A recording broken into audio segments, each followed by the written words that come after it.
Bismillah ar-Rahman ar-Rahim. Iyyaka na'budu wa iyyaka nasta'in. Mr. President, Honorable Secretary General, Excellencies, ladies and gentlemen, I feel honored today to represent my country at this forum of world leaders, where we have a chance to discuss problems that the world is facing. I want to talk about a lot of problems, but just four today.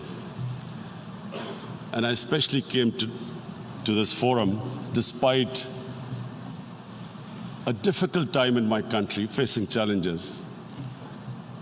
I would not have come, but because I feel that there are some very urgent problems which the world must address. So first of all, I start with climate change. So many leaders have talked about climate change. But Mr. President,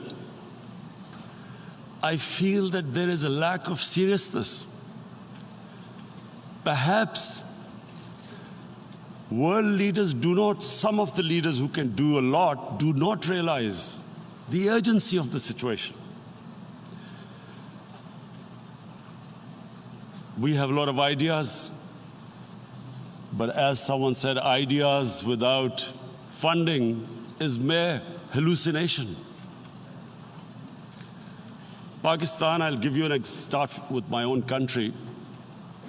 Our country is amongst the top 10 nations in the world which are most affected by climate change. We depend upon our rivers. We are mainly an agricultural country. And 80% of the water in our rivers comes from our glaciers. The glaciers not just on the Pakistani side, even India. The river, the 80% of the water in Ganges and the Indian rivers also comes from the glaciers, from the Himalayan glaciers, Karakoram, Hindu Kush. And these glaciers are melting at quite a rapid pace. We detected already 5,000 glacial lakes in our mountains. And if this keeps going, if nothing is done, we are scared that humans are facing a huge catastrophe. In my country, when my party came to power in the province of KP, we planted 1 billion trees in 5 years. Now we've set ourselves a target of 10 billion trees in Pakistan. Idea being to counter the effects of global warming. But one country cannot do anything. This has to be a combined effort of the world. My optimism comes from the fact that humans, the Almighty has endowed humans with great powers. We can do anything, provided our survival instinct is stirred up. And this is really what I hope that the United Nations will take a lead in this. There must be more emphasis. Richer countries must be pushed. Countries that are responsible for, mainly are responsible for greenhouse gas emissions. They must be pushed because our country contributes minuscule amount to greenhouse gases. So I feel that the United Nations must take leadership in this. My second issue for me right now is even more critical. Mr. President, every year, billions of dollars leave the poorer countries and go towards rich countries. billions of dollars siphoned off by the ruling elites of the developing world. And they find their way into Western bank accounts, offshore accounts, tax havens, expensive properties hidden behind companies bought in Western capitals. Mr. President, this is devastating the developing world. This is causing more poverty, debts. It's impoverishing the developing world. The difference between rich and poor countries is growing because of this. Money laundering, which happens because money leaves the poorer countries into rich countries, is not treated the same as, for instance, money from drugs or terror financing. The seriousness which terror financing and money from drugs, the way it is treated, it's not the same. The way the poor countries are being plundered by their elites. It's not happening. In my country, when I took charge of our government a year back, in the 10 years preceding that, our total debt went up 4 times. The debt we had accumulated in 60 years, just in 10 years, it went up 4 times. As a result, the total revenue we collected in 1 year, half of it went into debt servicing. How are we going to spend money on our human beings, 220 million people, when half the money is going into debt servicing? Because our country was plundered by the elites, the ruling elite. And easily they could get the money out. And when, Mr. President, we located properties in Western capitals bought by this money through corruption and money laundering, located the properties of these corrupt leaders, we find it so difficult to retrieve it. That money, if we retrieved that money, we could spend on our human beings. But they are such, it's so difficult. The laws protecting these criminals. We do not have the sort of money to have expensive lawyers and spend millions and millions of dollars. We need help from the rich countries. And Mr. President, it's critical. The rich countries must show political will. They cannot allow this to happen.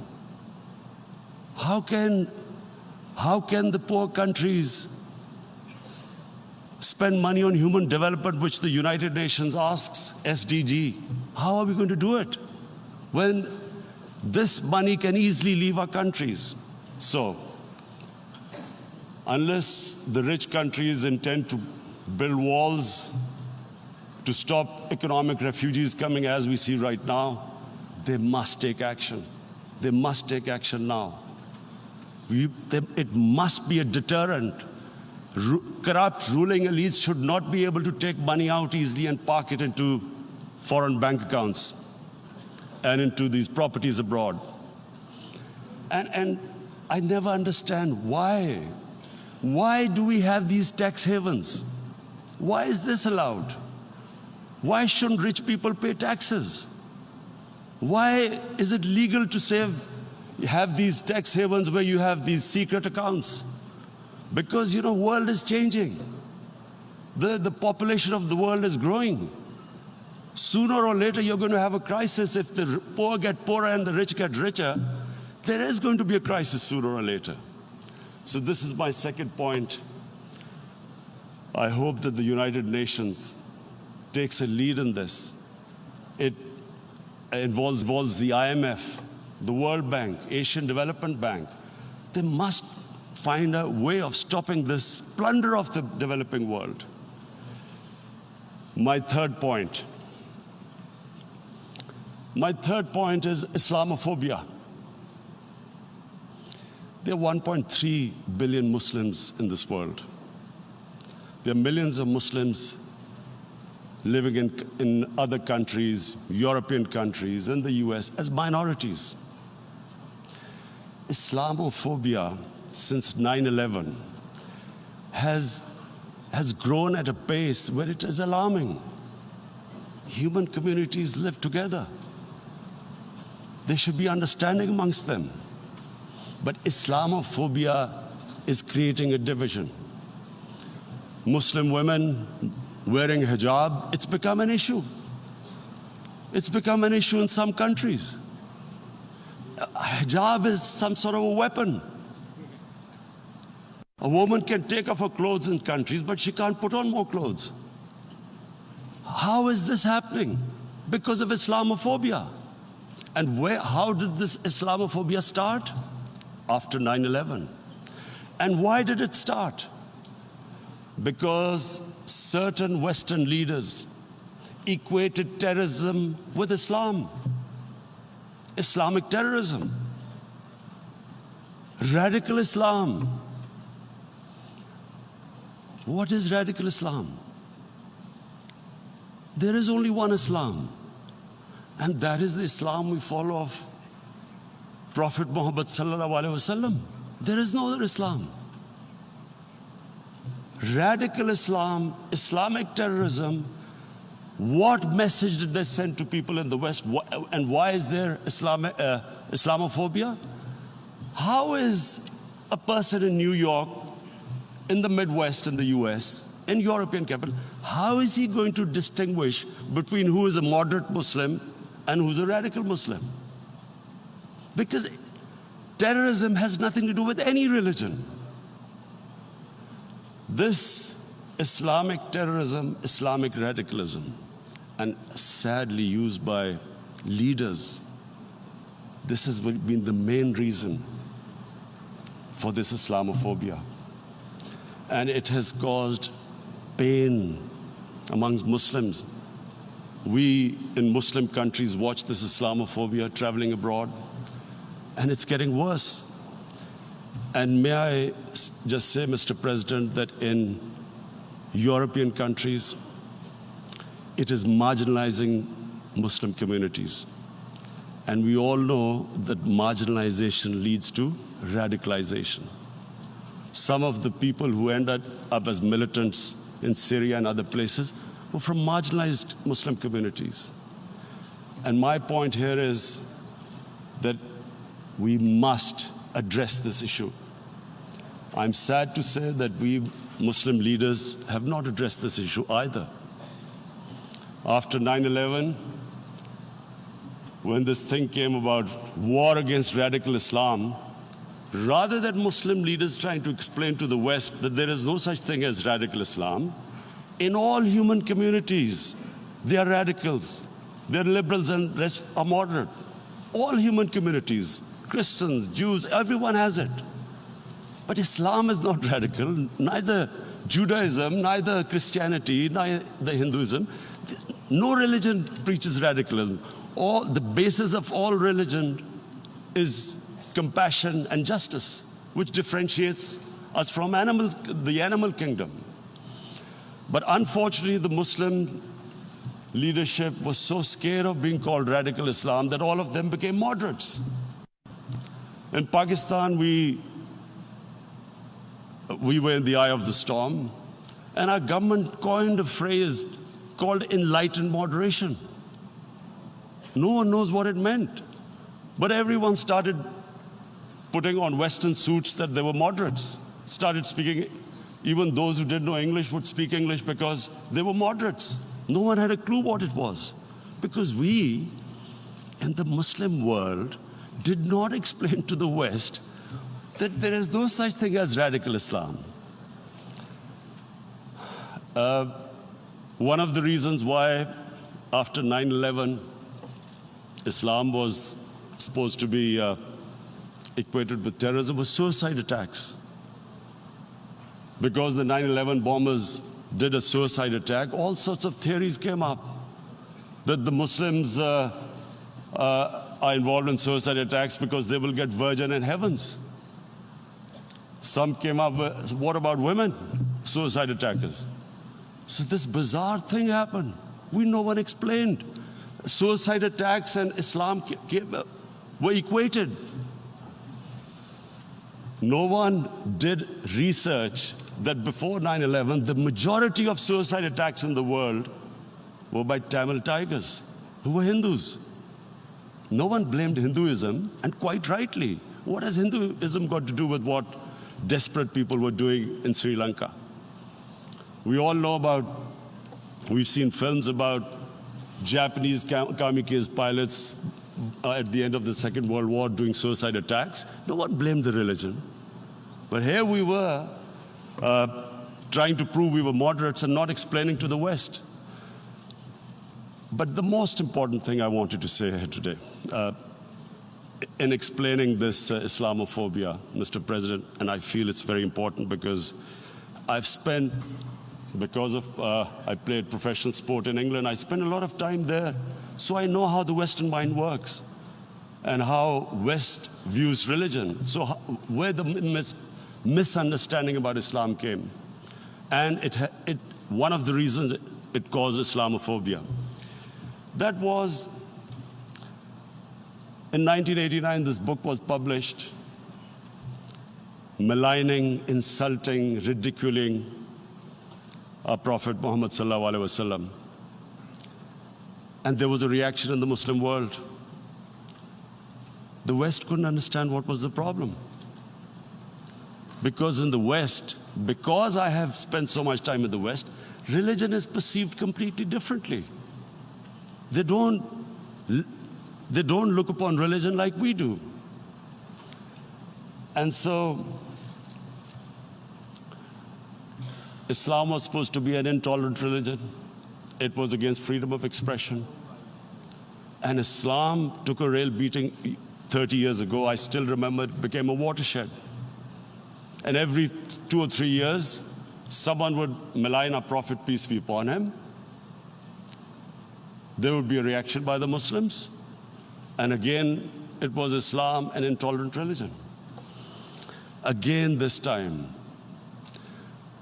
I blame a certain section of the people in the West who deliberately provoked this, knowing the impact it would have. But the majority of the people in the West didn't understand. This is where, again, Muslim leadership let the Muslims down. We should have explained to them what our Prophet, peace be upon him, means to us. So in 1 minute, I'll try and explain what he means to us. Our Prophet was the witness to the divine book, the Holy Quran. The Holy Quran is the book of guidance for Muslims, and the Prophet's life was living the Quran. He was an example of what the Quran guided us to be. So he is the ideal we all try to get to. The Prophet created the state of Medina, the first state in Islam. That state was the basis of a Muslim civilization which became the predominant civilization for the next 700 years. And what was that state? I hear such strange things about Islam, that it is against women, it's against minorities. The first state of Islam in Medina, it was the first time a welfare state was set up.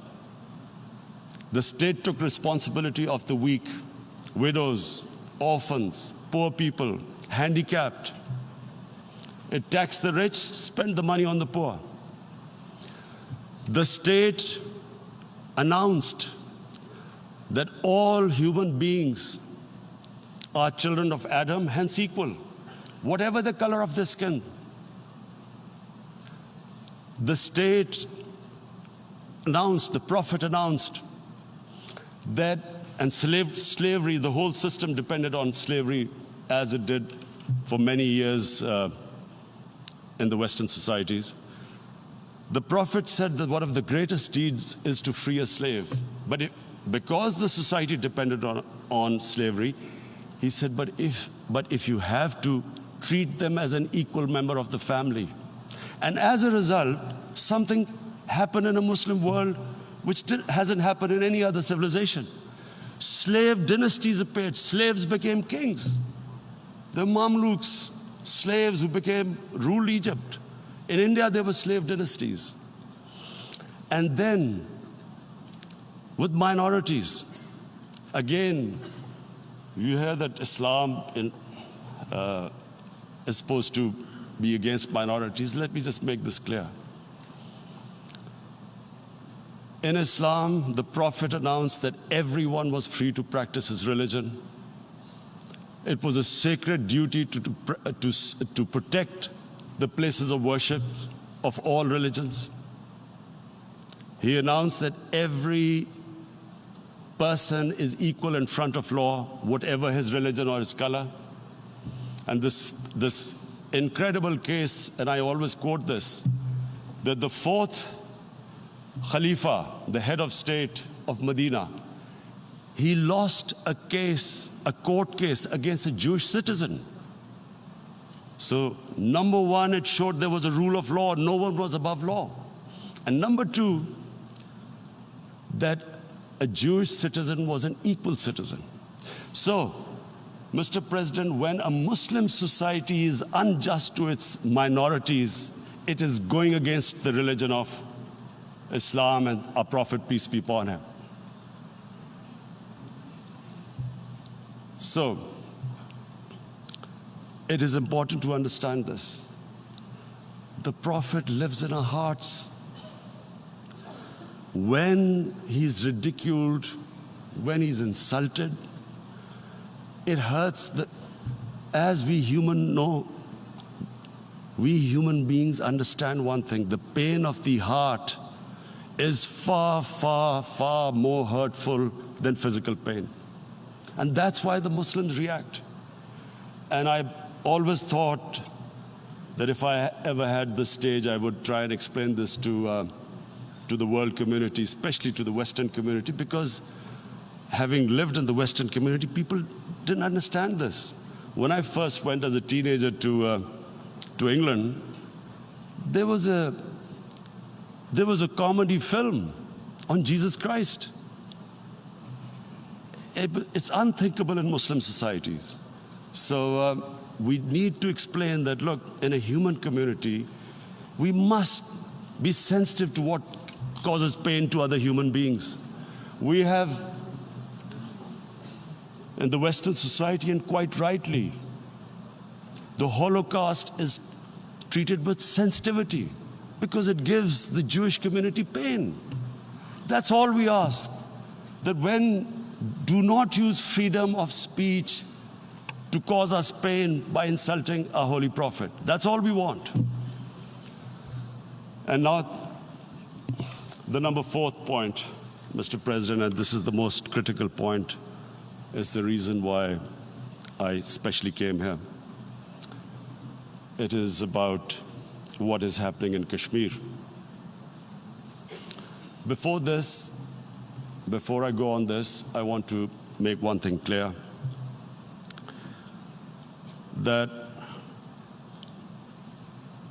when we came to power, my first priority was that Pakistan would be a country which will try its best to bring peace.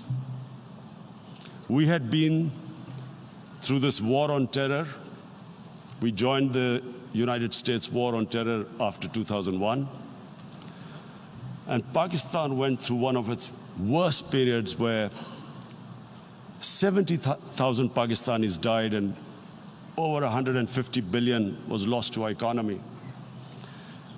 And Mr. President, I oppose the war because in the 80s, Pakistan had joined the Western countries in what was the freedom struggle then in Afghanistan against the Soviets. And it was funded by the Western countries. These Mujahideen groups, which were treated in guerrilla warfare, were trained by Pakistan Army, funded by the Western countries, and especially US, and they waged what was a freedom struggle in Afghanistan. The Soviets called them terrorists. We call them freedom fighters. 1989, the Soviets retreated. The Americans packed up and left. Pakistan was left with these groups. Come 9/11, Pakistan joined the United States in this war on terror. And now our government was supposed to, the reason why I opposed joining this war, because here we had indoctrinated them in jihad, meaning freedom struggle against foreign occupation.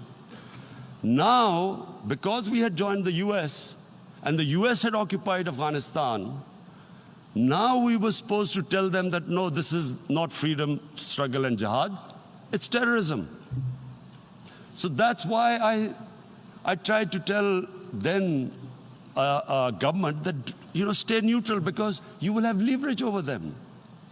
You will be able to control them. But if you join them, you become collaborators, and they will attack you, which is what happened. They turned against us. We went through a nightmare. 70,000 people killed in a war we had nothing to do with. No Pakistani was involved in 9/11. Taliban were in Afghanistan. Al-Qaeda was in Afghanistan. What had we to do with it? 70,000 Pakistanis died. So when we came to power, we decided that we would dismantle what was left of these groups. And this decision was taken not just by us, but by all the political parties in Pakistan. Unfortunately, they didn't implement it. So we came to power, we decided to implement it, and we dismantled whatever was left of the groups. And I know that India keeps accusing us that there are these groups there. I would like the United Nations to send observers, see for themselves what we've done. No Pakistani government would have dared to do this because it would have created strife. But we decided that there would be no militant organizations in Pakistan. So I need to give you this background and to what I'm going to say later on. And secondly, we started mending fences. I invited the Afghan president. We developed a relationship with Afghanistan. We had problems with Iran. We mended fences there. And then India. Now let me just give you a little background about my relationship with India. Because of cricket, and cricket being it's a passion in the subcontinent, I had great following in India. I have friends in India, and I loved going to India. So immediately, when my party came to power, the first thing we did was to immediately reach out to India. And I spoke to President Modi, and I said, look, we have similar problems. Climate change, poverty. Let's get together. Let's resolve our differences through trade. Let's build a relationship on trust. Prime Minister Modi told me that, there were terrorist attacks from Pakistan. I said, we have problems with you. There are terrorist attacks which we know are instigated by India in Balochistan. We caught a spy, Kulbhushan Yadav, who admitted what the sabotage going on in Karachi and Balochistan. So we said, look, let's leave that behind. Let's move forward. Our main priority should be our people. The highest number of poor people live in the Indian subcontinent. Unfortunately, didn't make any headways. Our foreign ministers were supposed to meet on this in the UNGA last year. India canceled it. We thought that it's their election coming up. It's a nationalist, ultra-nationalist party. It doesn't want to cozy up to Pakistan. So we thought, okay, we'll wait till the elections. Meanwhile, a 20-year-old Kashmiri boy, whose father said was radicalized by the security forces in Kashmir, blew himself up on an Indian convoy. Immediately, India blamed us. I spoke to the Indian public on television. I said, if you give us any iota of proof, we will immediately take action, because we've clamped down on these groups. Rather than sending us any proofs, they sent their jets in, they bombed us. We retaliated. A jet, 2 of their planes were shot down, 1 pilot bailed out in Pakistan. We immediately returned the pilot, saying that, look, we do not want any escalation. Rather than taking that as a peace gesture, the entire campaign, almost the entire campaign of Mr. Modi in the election was how he had taught Pakistan a lesson that jets had killed 350 terrorists.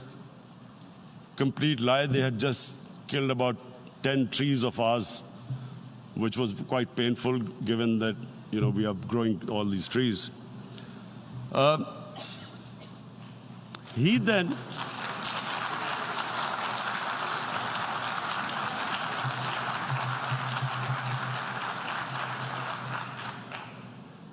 the election campaign, Mr. Modi used words like, this is just a trailer, the movie is about to start.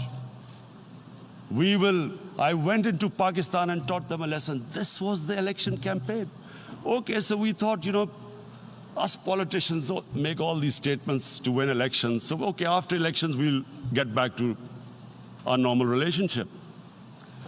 Well, the moment the elections ended, we approached India. No response, but then we discovered they were trying to push us in the FATF blacklist to bankrupt us.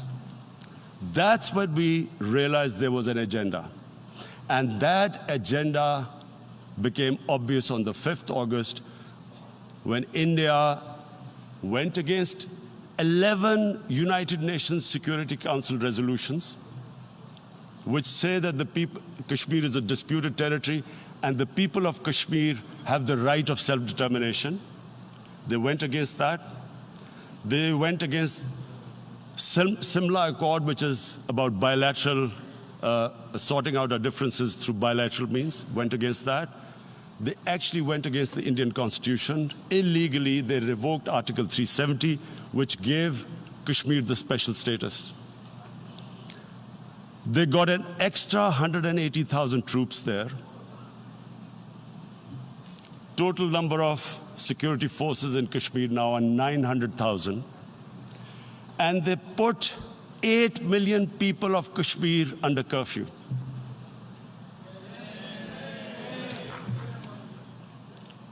Mr. President, now I just briefly want to make the people understand, how can anyone do something like this? And for that, I have to explain to you what is RSS. RSS,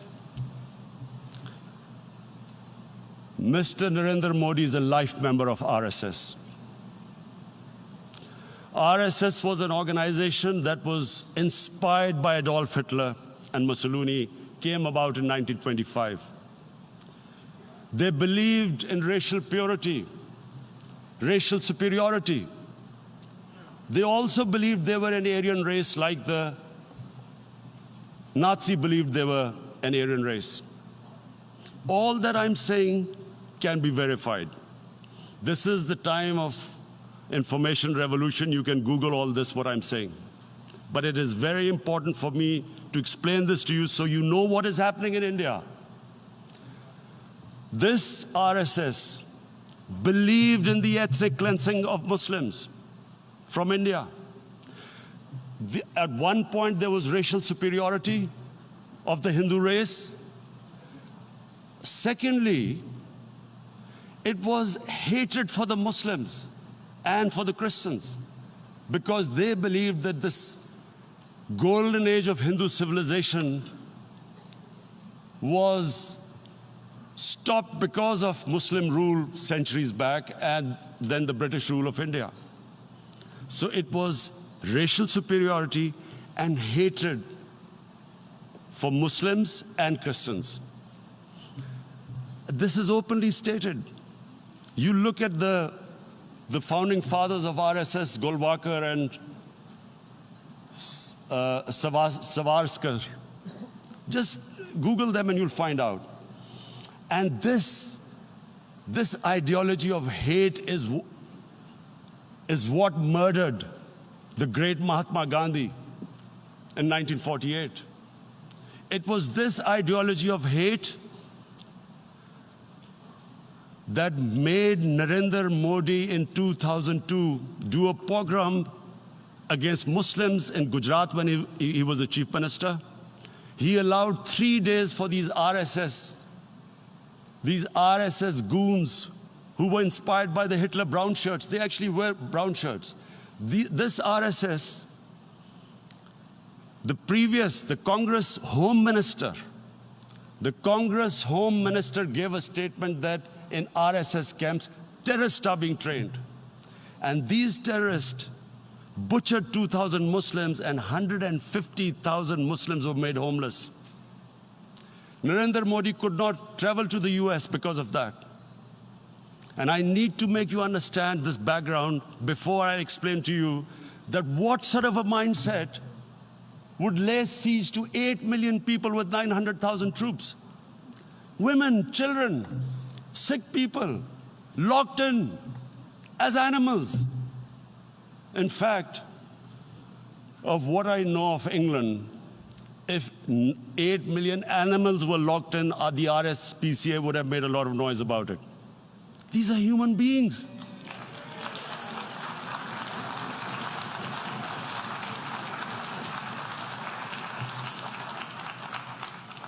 And Mr. President, what comes with racial superiority, these illusions of Aryan superior race, is arrogance. The two go together. And it's arrogance that makes people make mistakes and do stupid things, cruel things like what Narendra Modi has done. It's sheer arrogance. And it's arrogance that has blinded him from the fact that what is going to happen when the curfew is lifted? Has he thought about it? This hasn't been thought through. What is he going to do when he lifts the curfew? Does he think that people of Kashmir will quietly accept the status quo because India has changed the constitution and taken away the special status? They'll accept that? Mr. President, 100,000 Kashmiris have died in the past 30 years because they were denied the right given by the United Nations, the right for self-determination. 100,000 have died and 11,000 women have been raped. There are 2 human rights, United Nations human rights reports on this. The world hasn't done anything because India is a huge market, 1.2 billion people. Sadly, the material prevails over the human. But this has serious consequences. Again, I repeat, that's why I'm here. Look, what is going to happen when the curfew is lifted will be a bloodbath. The people will come out. There are 900,000 troops there. They haven't come to, as Narendra Modi says, he's done this for prosperity of Kashmir. This is supposed to be for the development. These 900,000 troops, what are they going to do when they come out? There'll be a bloodbath. Has he thought it through what happens then? Mr. President, has anyone thought that what happens when there is a bloodbath? What do you think the impact will have on people of Kashmir?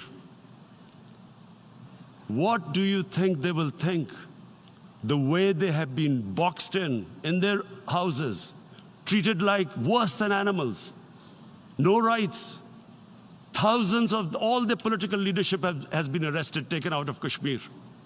Even those Kashmiri leaders who were pro-India have been taken out. 13,000 boys have been picked up and taken to God knows which destinations. So what do they think? What will the people of Kashmir do when they lift the curfew? They will be out in the streets. And what will these soldiers do? They will shoot them. They've already used pellet guns, blinded young boys. In the last 6 years, the 5 years, the oppression that has gone on in Kashmir. And so, Kashmiris will be further radicalized. Mr. President, there will be another Pulwama. And guess what? India will blame us. They're already blaming us. They're saying all this is happening because of Pakistan. One of their defense ministers said there are 500 terrorists lined up on the border to go in.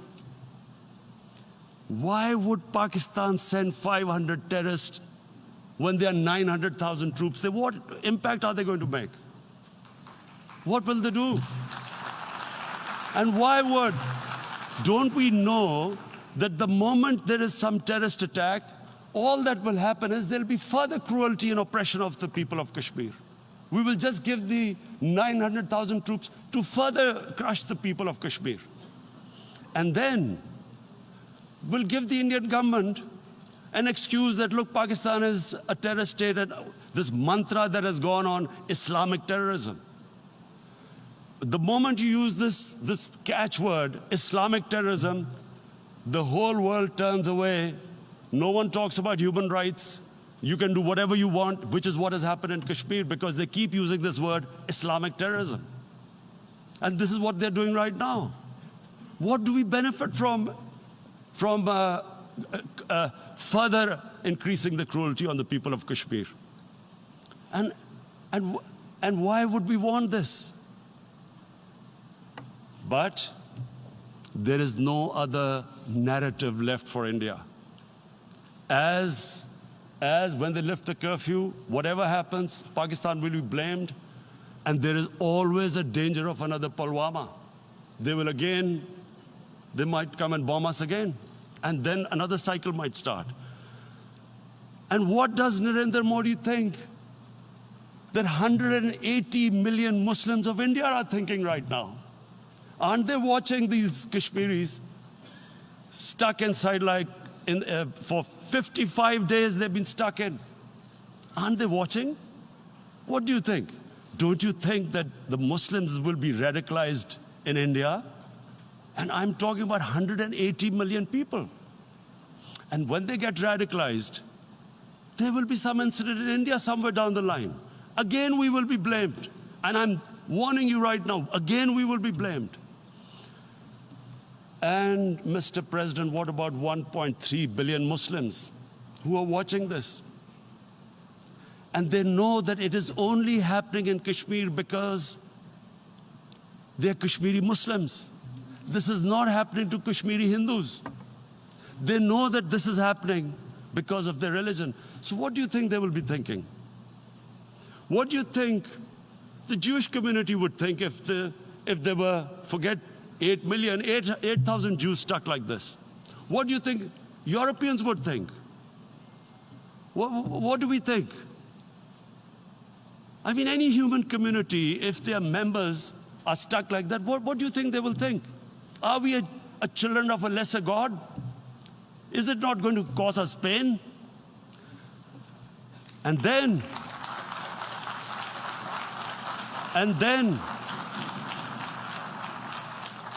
I'll tell you what will happen.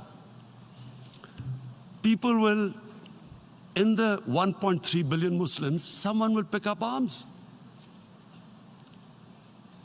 I know we've been brought up with films, Western films. This good, decent guy doesn't get justice. He decides to pick up a gun and start seeking justice. There was a film made in New York, famous film called Death Wish. This guy gets mugged by and his family, his wife gets killed or something. He can't get justice. He picks up a gun and he goes around shooting muggers. And the whole cinema cheers him on. So what do you think the Muslims are thinking right now? If there is a bloodbath, there will be Muslims becoming radicals, not because of Islam, but because of what they will see, that there's no justice when it comes to Muslims. There were Rohingya Muslims, Myanmar, who are, God knows, almost 1 million people out, ethnic cleansing. What was the response of the world community? So what do you think will be the response of 1.3 billion Muslims? I picture myself. I'm in Kashmir. I've been locked up for 55 days. I have heard about, and there are rapes, Indian Army going into homes, soldiers. Would I want to live this humiliation? Would I want to live like that? I would pick up a gun. You're forcing people. You are forcing people into radicalization. When people lose the will to live, what is there to live for? And this is what, if you can do this to human beings, you are actually radicalizing people. And so, Mr. President, I want to repeat here, this is one of the most critical times. There will be a reaction to this. Pakistan will be blamed. 2 nuclear-armed countries will come face to face like we came in February. And before we head in that direction, the United Nations has a responsibility. This is why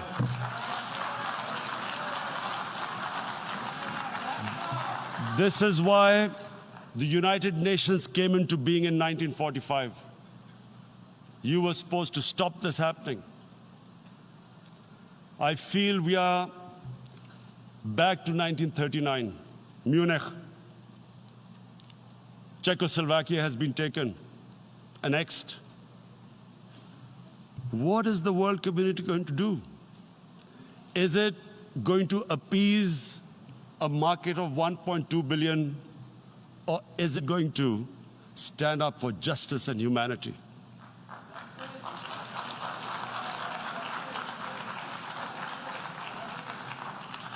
If this goes wrong, you hope for the best, but be prepared for the worst. If a conventional war starts between the 2 countries, Mr. President, if a conventional war starts, and anything could happen, but supposing a country 7 times smaller than its neighbor is faced with the choice, either you surrender or you fight for your freedom till death, what will we do? I ask myself this question. And my belief is, La ilaha illallah, there is no God but one. And we will fight. And when